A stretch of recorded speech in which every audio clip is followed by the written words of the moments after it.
बहुत समय पहले की बात है। एक गांव में एक किसान रहता था। किसान बूढ़ा था और उसकी पत्नी सुंदर और जवान थी। किसान की पत्नी को हमेशा यह लगता था कि उसकी शादी बुरे आदमी से कर दी गई है। यह सोच सोचकर वह हमेशा दुखी रहती थी। एक दिन उस गांव में कहीं से एक ठग आया और उसने किसान की पत्नी को देखा तो वह सब समझ गया कि यह स्त्री अपने पति से खुश नहीं है। ठग किसान की पत्नी के पास आकर बोला, सुंदरी, तुम बहुत सुंदर हो, मुझे तुमसे प्यार हो गया है और मैं तुम्हारे साथ अपना जीवन बिताना चाहता हूँ। क्या तुम मेरे साथ मेरे घर चलोगी?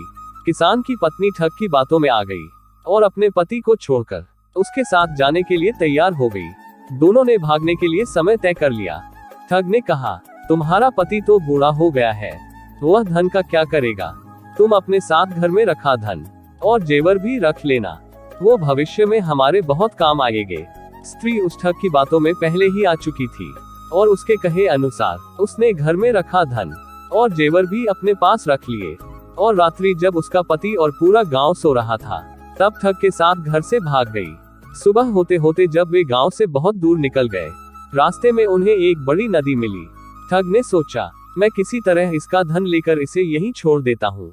यह स्त्री वैसे भी अधेड़ उम्र की हो चुकी है, मेरे पास धन रहेगा तो कई जवान सुंदर स्त्रियां मिल जाएंगी। नदी को देखकर ठग बोला, प्रिय, इतना सारा धन लेकर हम नदी को पार नहीं कर सकते। पहले मैं इस धन को नदी के पार ले जाकर किसी सुरक्षित स्थान पर रख देता हूँ, फिर मैं नदी पार करवा दूंगा। किसान की पत्नी पहले ही ठग की बातों में आ गई थी।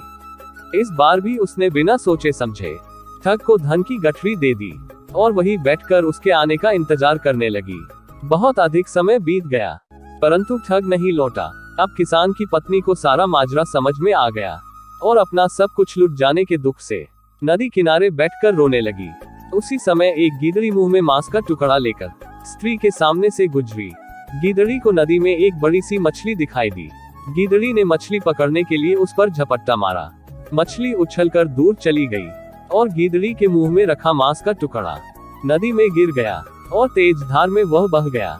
यह देखकर किसान की पत्नी गीदड़ी से बोली, अरे तू तो अपनी मूर्खता के कारण मांस के टुकड़े और मछली दोनों से हाथ धो बैठी। किसान की पत्नी की बात सुनकर गीदड़ी ने जवाब दिया, अरे मूर्ख, तू तो मुझसे भी ज्यादा बेवकूफ है, जो अपने प्रेमी के लिए अपने पति को छोड़कर आ गई और वो तेरी धन दौलत लेकर तुझे छोड़कर चला गया। तू तो घर की रही ना घाट की। इस कहानी से हमें शिक्षा मिलती है कि कभी भी छोटी मोटी बातों को लेकर अपनों को धोखा नहीं देना चाहिए, अन्यथा कहीं के नहीं रहते।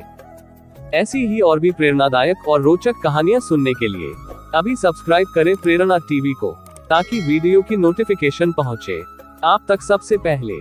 धन्यवाद।